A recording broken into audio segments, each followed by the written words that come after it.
In today's video, I'll be talking about projectile motion. Projectile motion is a form of motion in which an object is launched into the air and moves along a curved path under the influence of a gravity. This path is called as a parabola. A parabola is shaped like this. It occurs when the only force acting on the object after it is launched is gravity, assuming air resistance is negligible. So now let's look into an example.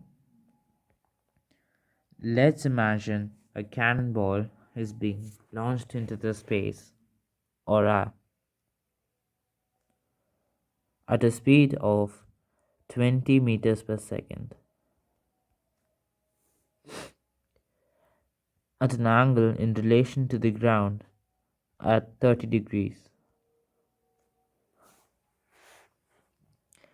Now let's calculate the displacement, which is the distance traveled by the cannonball from where it started from until where it landed. This will keep it as d. This variable will be used throughout. We'll also calculate the height which is being traveled by the cannon, which I'll keep it as h. Now let's use the equation. Sorry. Now let's use the equation SUAT. SUAT equation is S is equal to UT plus half AT squared, assuming the acceleration is constant.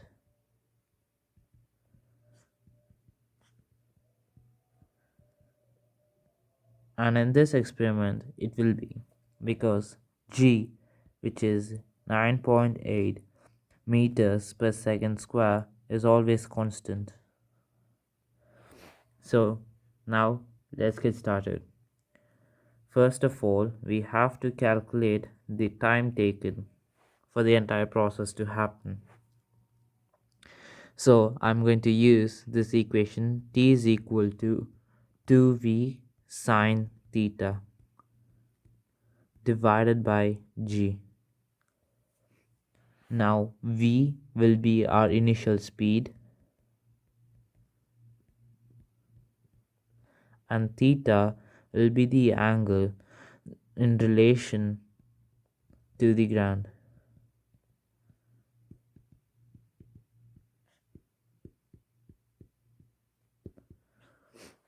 So now let's just input the values. But before that, you might be asking why we are using sine.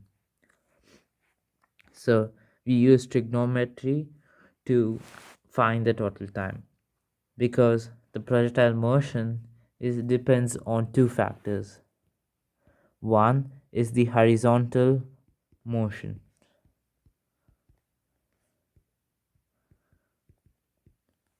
This will be the gravity, which is 9.8 meters per second squared. And secondly, we have another motion, vertical motion, which is the speed that is being initially inputted into the cannonball, which is 30 meters per second. 30 or 20, let me see again. 20. Okay, so 20, just erase that. It'll be 20 meters per second. So using this, we know that sine theta is equal to the opposite divided by the hypotenuse. So, and that's why we are using this. Sorry, we are using sine. So let's just get started by calculating the time.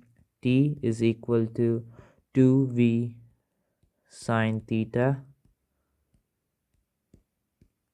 divided by g. So t is equal to 2 times the speed, which was 20, times sine of 30 degrees divided by the gravitational field strength, which is 9.8.